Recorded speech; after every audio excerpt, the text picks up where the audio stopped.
relation avec les Samaritains. Jésus lui répondit, si tu connaissais le don de Dieu, et qui est celui qui te dit, donne-moi à boire, tu lui aurais toi-même donné à boire, et il t'aurait donné de l'eau vive. J'expliquais, je pense, il y a plusieurs semaines aujourd'hui sur ce passage. Tout ce que les Samaritains avaient fait de négatif, c'est parce que les Samaritains sont juifs de base. Mais tout ce qu'on peut dire, dans le cas de les Palois qui sont ici de l'Aquitaine, nous qui sommes de ce côté, on est très proche de quel pays? De l'Espagne. Et parfois on peut croire que nous sommes en Espagne, on ressemble aux Espagnols, l'architecture même des maisons, des appartements, des routes, peuvent se croiser facilement.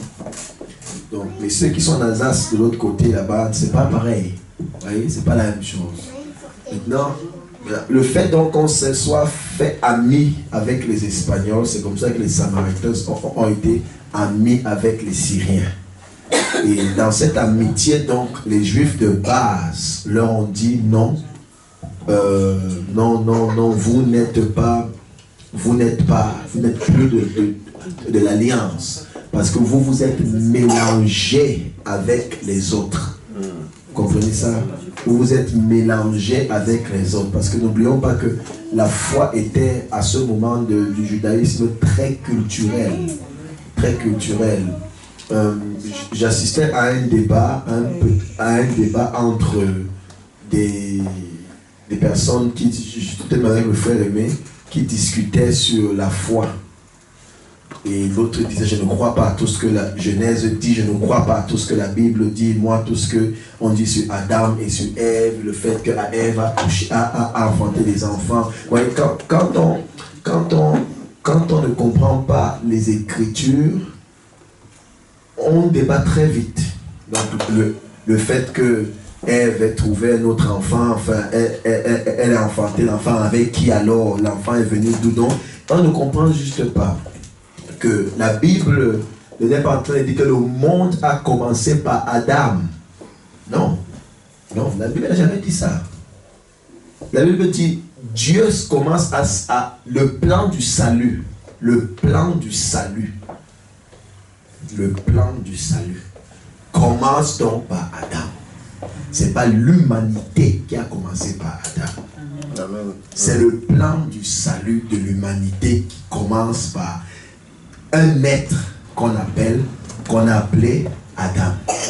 Vous comprenez ça? Donc ce n'est pas que l'origine du monde a commencé par là. Je vais expliquer ton passage. Je viens de sur le passage.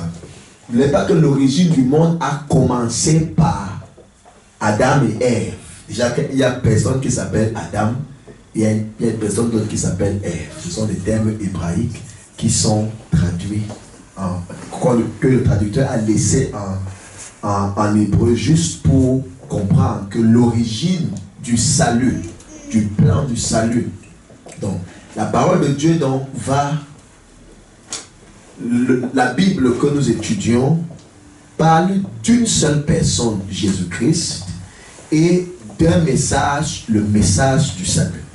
Voilà pourquoi on dit donc la genèse de l'histoire du salut.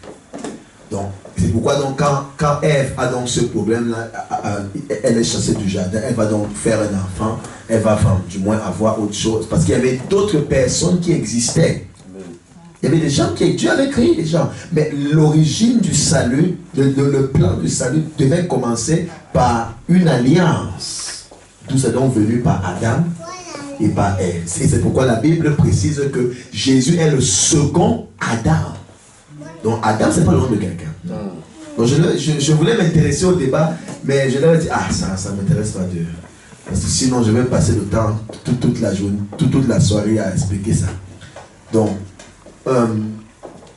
les Juifs donc étaient donc ce peuple par qui Dieu a décidé commencer le plan du salut de l'humanité. Il se révèle donc aux Juifs. Et les Juifs ont donc culturalisé cela. Au point que tous ceux donc qui n'étaient donc pas juifs, qui ne sont pas juifs, étaient à cette époque, et même jusqu'à présent, pas de l'alliance chrétienne, non, pas de l'alliance divine, c'était pas de l'alliance. Mais voilà le Seigneur donc qui veut commencer à changer les protocoles pour montrer que ce n'est pas que ça commence par les Juifs, mais ça ne finit pas chez les Juifs. C'est le plan du salut du monde. Il a commencé ça par les Juifs. Et voilà, les Samaritains donc, avaient été très proches des peuples de la Syrie à côté. Et les Juifs du bas leur ont dit, non, vous n'êtes plus de l'alliance. Donc ils étaient donc considérés comme séparés de l'alliance divine. Ils étaient donc considérés comme des personnes qui n'appartenaient plus à l'alliance divine. Donc il était donc étrange, fait de guerre, de rencontrer un Samaritain et un Juif qui parlent ensemble. Donc Jésus, donc, né de la maison de David, est donc juif par culture et par naissance humaine. Et la femme, si elle est samaritaine, donc le fait donc qu'ils se mettent à deux va poser un problème. Et il n'y a pas de relation. Et c'est ce qu'elle va dire au verset 9. Car la femme samaritaine lui dit, comment toi qui es juif me demandes-tu à boire, à moi qui suis une femme samaritaine? Les Juifs, en effet, n'ont pas de relation avec les Samaritains. Et au verset 10, Jésus va donc lui dire, si tu connaissais le don de Dieu, si tu connaissais le don de Dieu, tu lui aurais demandé, toi-même, donne-moi à boire, et il t'aurait donné de l'eau vive. Alors, l'eau vive ici, on peut voir dans Jean chapitre 3. Lisons ensemble. Jean chapitre 3, Jean chapitre 4 et Jean chapitre 6. Non, Jean chapitre 3, verset 3, Jean 3, verset 4 et Jean 3, verset 5. Si tu l'as dit, amen, quand même, que ça soit. Je ne suis pas seul. Jean 3, verset 3. 3, oui. Jésus lui répondit à Nicodème. En vérité, je te le dis. Si un homme ne naît de nouveau, il ne peut voir le royaume de Dieu. La suite. Le 5. Le 4. Nicodème lui dit. Comment un homme peut-il naître quand il est vieux? Peut-il rentrer dans le sein de sa mère et renaître? Le verset 5. Jésus lui répondit. En vérité, je te le dis. Si un homme ne naît d'eau et d'esprit, il ne peut entrer dans le royaume de Dieu. Donc on voit que la nouvelle naissance, c'est naître par l'esprit. C'est naître par l'eau. Donc l'eau ici est une figure. Restons sur le verset 5. L'eau ici est une figure. Ce que nous enseignons ici, je ne sais pas, c'est le frère mais qui m'a dit, ou c'est qui m'a dit ça il y a quelques jours, il m'a dit, est-ce qu'on comprend même ce qu'on fait à l'église là-bas? Ah, c'est normal. Est-ce qu'on comprend même ce qu'on fait là-bas à l'église? Ce qu'on enseigne, c'est très profond. Vraiment, c'est très profond. C'est très profond. C'est pas pardon, c'est très profond. Donc, l'eau est une figure. Donc, l'eau, dans les Écritures, est une figure. Et n'oublions pas qu'ici, Jésus est encore où? Il est encore dans l'ancienne alliance. Parce que la nouvelle alliance commence à venir quand le testataire va mourir, qui est lui-même. Donc aussi longtemps, on n'a pas constaté la mort du testataire. On est toujours dans l'ancienne alliance. Donc tout ce que Jésus va donc dire, c'est pourquoi il parlait en parabole. Parce qu'on ne peut pas encore dévoiler le mystère. Le mystère doit toujours rester mystérieux. C'est une tautologie, mais je fais comme ça. Le mystère doit rester mystère. Donc quand on dit si un homme ne naît d'eau, il ne peut entrer dans le royaume de Dieu. Ce n'est pas qu'il faut se laver ou bien il faut prendre de l'eau ou il faut passer par les eaux de baptême comme on pense. Non. Ici, il dit bien, lit encore, si un homme ne naît d'eau. Si, Jésus dit en vérité, je te le dis, si un homme ne naît d'eau et d'esprit. Voilà. Le et qui est là, ça veut dire en grec kai. Et le kai en grec veut dire c'est-à-dire. Donc si un homme ne naît d'eau, c'est-à-dire de l'esprit. Il ne voulait pas dire qu'il y a une eau et il y a un esprit. Non. Est-ce Amen. Qu'est-ce qui vous arrive? Vous avez mangé quoi le cassoulet? Vous mangez quoi? Ça va? Tout va bien, ça va? On est ensemble, on est ensemble. Donc, tu vois donc ici, l'eau vive qui est là, c'est son esprit à lui. L'eau vive, c'est son esprit à lui. Si tu savais, parce que l'eau est la symbolique de l'esprit. Donc, c'est donc la nouvelle naissance qu'il est en train de parler ici. Si tu savais qui était en face de toi, tu aurais demandé toi-même de l'eau. Et c'est ce qui s'est passé lorsque Jésus va mourir à la croix et qu'on pèse sa côte. Qu'est-ce qui sort? L'eau et le sang. Figure toujours de la purification, de la justification et de l'union avec le Seigneur. Donc lorsque il parle de l'eau ici, vu que dans la nouvelle naissance, on est purifié, on est justifié et on devient un avec Jésus-Christ. C'est pas vrai. C'est pas vrai, vous avez froid. Qu'est-ce qui vous arrive? C'est comme si Esat n'est pas là ce soir. Tu dois chercher un autre Esat. Voyez, donc c'est ça. L'eau ici, c'est ça. Mais tu vas comprendre mieux ce qu'il veut dire en lisant la suite. Et c'est ici que la foi commence. Verset 11. En vérité, je vous dis, nous disons ce que nous savons. Non, Jean 4. On repart dans son verset 4, dans son chapitre. On répond à sa question sur l'eau vive. L'eau vive. Seigneur, lui dit la femme. Ce n'est pas l'eau, c'est quoi, cristalline? Non, c'est pas l'eau là, c'est pas l'eau là. C'est pas non plus l'eau de baptême, c'est pas ça. Seigneur, lui dit la femme. Seigneur lui dit la femme. Tu n'as rien pour puiser. Tu n'as rien pour puiser. Et le puits est profond. Et le puits est profond. D'où aurais-tu donc cette eau? D'où aurais-tu donc cette eau? D'où aurais-tu donc cette eau vive? Elle lui répond. Tu vas dans l'eau vive là d'où?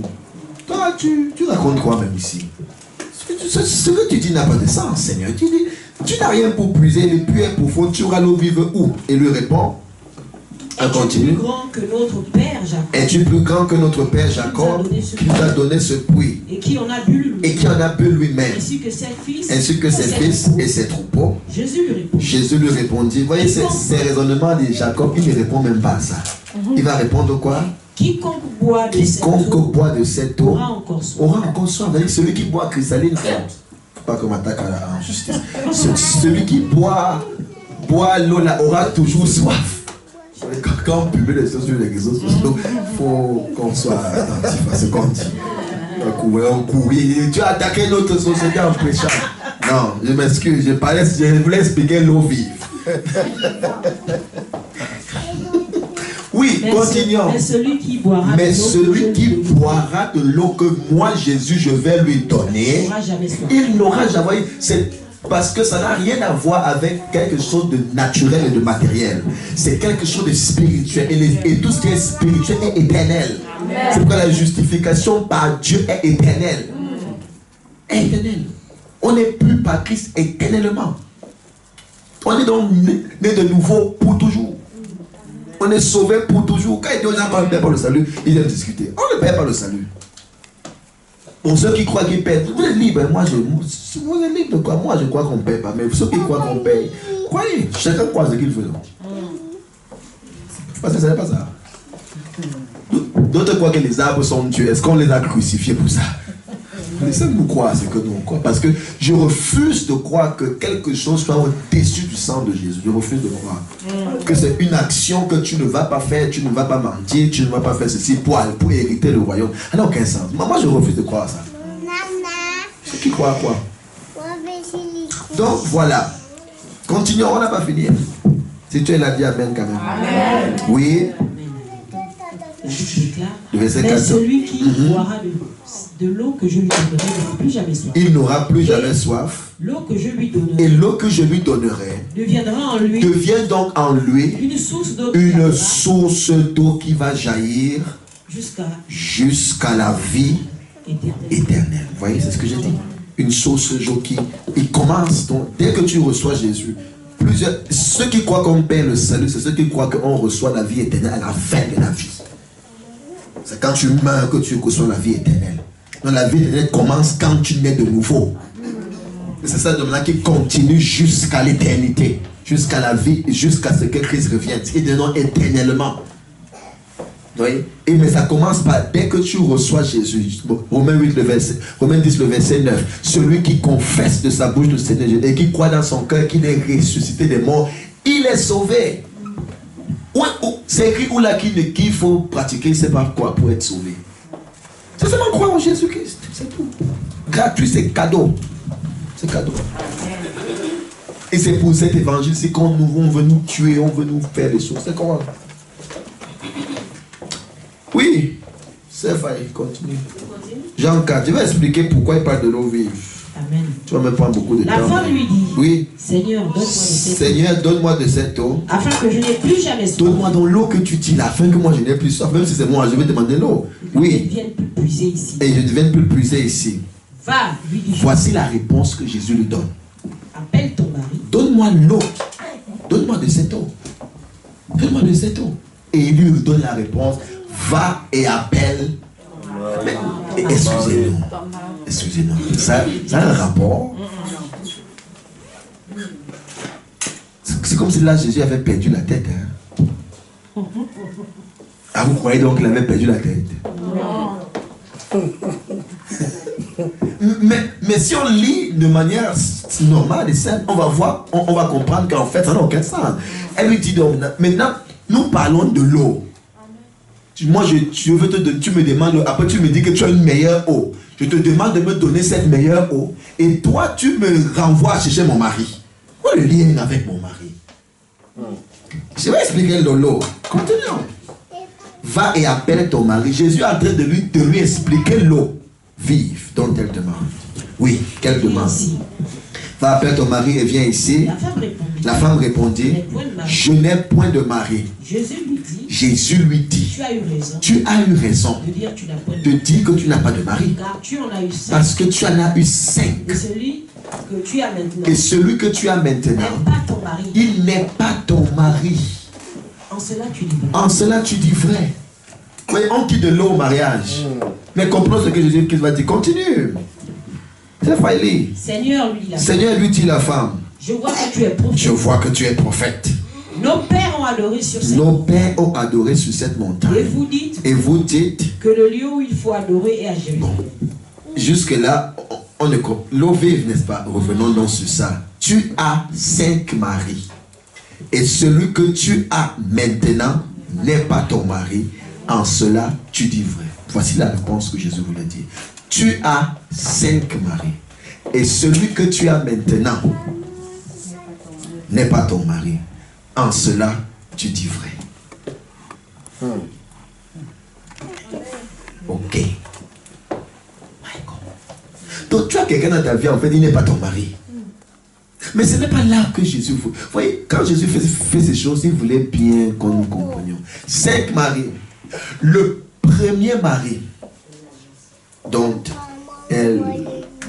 cette dame est mariée, c'est le temps de conscience. J'expliquais que l'œuvre du salut commence par Adam.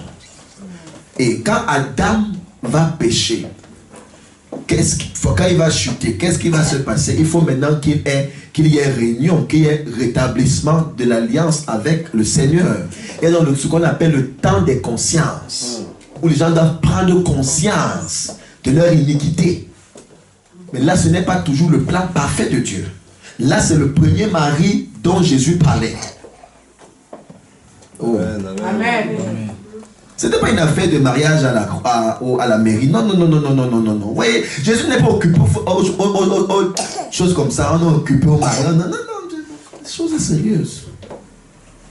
Premier mari, c'est ça, les temps de conscience. Et c'est ça qui va nous amener. Parce que quand on quitte de Adam, qui peut me retracer la généalogie? Adam, après. Quelle est la grande figure après Adam?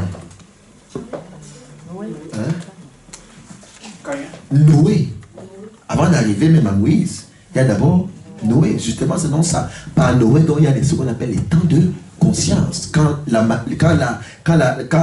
Jésus vient pour détruire, comment a dit, Noé commence à dire, oh, il faut vous repentir, revenir à Jésus, revenez à l'Éternel des armées, revenez à ceci, prenez conscience. Personne ne prend conscience, il y a le déluge, pam, les gens meurent. Bon, vous voyez. Maintenant, après ça, qui suit? Deuxième mari, les temps d'alliance. L'alliance que je fais avec mon père, Abraham, Isaac et Jacob. C'est les temps d'alliance. C'est le deuxième mari. Les temps d'alliance. Et jusque-là, le premier mariage que Dieu fait avec l'humanité, dans les temps de conscience, ça ne marche pas parce que les gens ne prennent toujours pas conscience. Et l'église de réveil, ou les églises catholiques, protestantes, évangéliques, croient qu'on va prêcher l'évangile en appelant à prendre conscience. Amen. Non, ça a échoué depuis. Amen. Amen. On n'est pas là pour parler de la conscience, ça a échoué. C'est un mari qui a raté, c'est un mariage qui a raté. Amen. Ils ont divorcé. Non, c'est pas même. Deuxième mariage, les temps d'alliance. Malgré l'alliance qui était attachée. Et dans cette alliance-là, il y a quoi? Les promesses. Il y a les promesses. Il y a les promesses. Toutes les promesses qui étaient réservées à la généalogie de Abraham. Il avait énormément de promesses qui lui étaient réservées. Jusque-là, rien. Les gens n'ont pas toujours compris. Après Abraham, on a Isaac. Après Isaac, on a Jacob. Après, il y a quel grand événement qui se passe là? Il y a Moïse, le temps de la loi. Dans le quantième mari. Au troisième mari. Le temps de la loi. Donc, avant même d'arriver même là-bas, parce que là c'est même le quatrième mari. Mais ajoutons le quatrième, Noé lui-même. Noé lui-même. Le temps, vous voyez, qu'est-ce qui se passe avec la tour de Babel?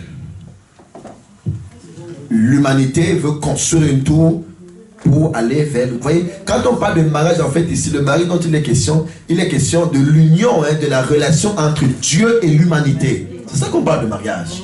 La relation entre Dieu et l'humanité. Donc Jésus se sert en fait de la situation de cette femme pour expliquer comment il y a eu le déroulé de la relation entre la divinité et l'humanité. Donc, les temps de la tour de Babel sont les temps des institutions humaines. On croyait que ce n'est pas les institutions humaines qu'on va réussir à rétablir l'alliance et l'union entre Dieu et l'homme. Et jusqu'à présent, les humains n'ont toujours pas compris ça. Que ce n'est pas en bâtissant des choses qu'on parvient à rétablir la relation avec le Seigneur. On peut avoir un temple comme le nôtre. On peut avoir un temple glorieux et grand comme certaines assemblées où il n'y a même pas la foi à l'intérieur. Ça ne sert à rien. Ça ne sert à rien. On ne comprend toujours pas ce qu'il faut. Donc, ça c'est le quatrième, les institutions humaines. Cinquième mari, dit tu as 5 maris. Et celui même que tu as maintenant n'est pas ton mari. Donc, on a vu la loi. Après la loi, on a vu les institutions humaines. Après maintenant les institutions humaines, il y a le 5e mari qui est maintenant les prophètes. Avec toutes les prophéties que Esaïe, Jérémie, Ézéchiel, Abdias, Michée, tous ces prophètes majeurs comme mineurs ont amené sur la terre des hommes n'ont pas toujours cru au Seigneur. Il n'y a pas toujours eu de relation. Le mariage a toujours échoué. Amen. Ça a tout échoué. Après, donc là on est déjà à 5 maris, n'est-ce pas? Il lui dit celui que tu as maintenant. Ce n'est pas toujours ton mari. Ce n'est pas toujours ton mari. Ce n'est pas là. Ce n'est pas toujours ton mari. Alors moi... Ah oui, donc, oui là c'est le 6e, c'est ça. Ce n'est pas toujours ton mari.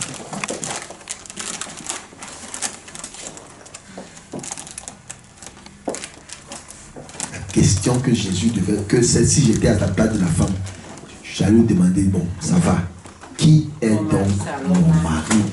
Moi, les gars même du Nouveau Testament, je ne sais même pas comment ils étaient. Il fallait qu'on me mette là-bas. Dis-moi donc qui est mon mari. Et elle lui répond que mais celui qui est en face de toi. Voilà pourquoi l'eau que je te donne, c'est une eau éternelle. La relation maintenant entre l'humanité et la divinité vient se parfaire en ce que Dieu est devenu homme, habité parmi les hommes, se conformer à l'humanité afin de sauver l'homme et de faire de l'homme son habitation éternelle. Amen. Amen. Vous êtes vous-même. Amen. C'est tout. Voilà l'eau là, gratuite, qui est en nous, qui est le Saint-Esprit lui-même, qui est Dieu lui-même. Et c'est ça la puissance du christianisme. C'est qu'on ne va pas vers un Dieu. Ce Dieu habite en nous. Amen. Il réside en nous. Nous sommes sa demeure. C'est ce que j'ai aimé quand l'archevêque de Paris a dit lorsqu'on dédicaçait Notre-Dame. Ils ont emmené la politique. Lui, il savait ce qu'il faisait. À un moment, il dit, ne regardez pas ce bâtiment. Nous sommes l'habitation de Dieu. Ici, Éphésiens chapitre 2, le verset 10. Nous sommes l'habitation. C'est nous qui sommes le vrai temple de Dieu. Ça est resté calme. Personne n'a parlé. Moi, j'ai compris ce qu'il voulait dire. Oui. C'est ça. Le chrétien est formé comme ça. La première habitation de Dieu, c'est quoi? C'était quoi? L'Arche de l'Alliance. Deuxième habitation, c'était le tabernacle. Après le tabernacle est parti dans les temples de David. Après le temple de David, Jésus dit, je détruis ce temple, je le rebâtis en 3 jours. Parce que c'est quoi? C'est le corps humain maintenant qui devient l'habitation de Dieu. Et ça ne se passe que par la nouvelle naissance. Quand on est de nouveau, que Dieu décide d'habiter en l'homme. Donc c'est toi qui crois que tu es normal. Pour Dieu, tu es étrange. Amen. Dieu porte son esprit. Oui.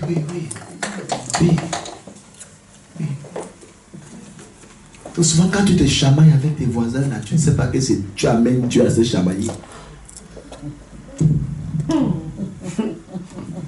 Souvent quand tu pleures, c'est Dieu qui pleure. Tu as vu Dieu pleurer. Amen. Jamais. Souvent tu arrives, on te refuse le travail, tu commences à c'est Dieu qui fait comme ça. Amen. Souvent tu es ivre, tu amènes Dieu à devenir ivre. Dieu habite en toi. Amen. Alléluia. Amen. Dieu habite en nous. Donc on amène bien, non? C'est ça l'eau dont il est question, l'eau vive. Éternellement il demeure. Question. J'ai répondu à ta question.